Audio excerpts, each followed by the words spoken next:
Elizabeth Cady Stanton spent 86 years on this earth, born in 1815 and dying in 1902. She lived in a time where basic human rights were being denied. Slavery existed legally in the United States, and women being treated as lesser than men simply because they were not men. Being a woman in this time meant being powerless. Ladies were expected to marry, raise children, and serve their men. Decision-making was left to males, along with the ability to work or own property. Elizabeth Cady Stanton felt this oppression and grew up to combat it. Her and other women of her time started the fight that would lead the country to greater equality. In her youth, Elizabeth was educated in New York in prominent academies. As well, her father was a lawyer, and from him she gained a knowledge of the law.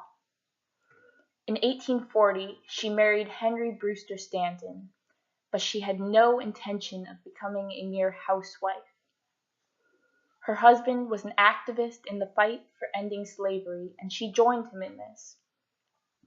Although she fought strongly for men of color, Stanton felt as if women's rights were being ignored. Lucretia Mott, who she met at an anti-slavery convention, shared her ideas, and together they vowed to strengthen the fight for women.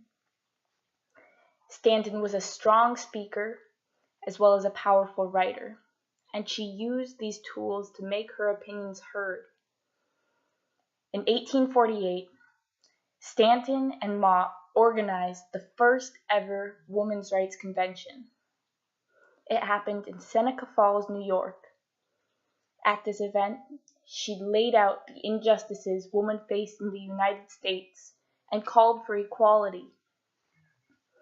Her argument was simple. Women deserved access to the rights that belonged to them as citizens. The speech she performed that day is the one I present to you today. It is titled Declaration of Sentiments and Resolutions.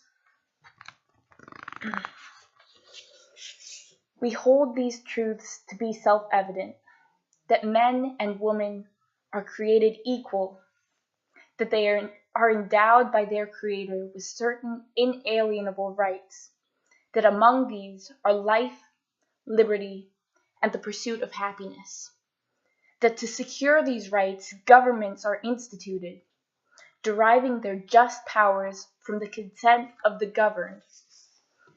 Whenever any form of government becomes destructive of these ends, it is the right of those who suffer from it to refuse allegiance to it, and to insist upon the institution of a new government, laying its foundation on such principles, and organizing its powers in such form as to them shall seem most likely to affect their safety and happiness.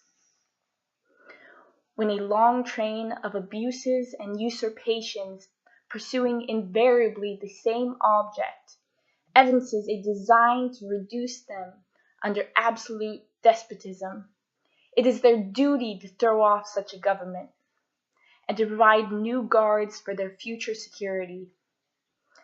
Such has been the patient sufferance of women under this government, and such is now the necessity which constrains them to demand the equal station which they are entitled.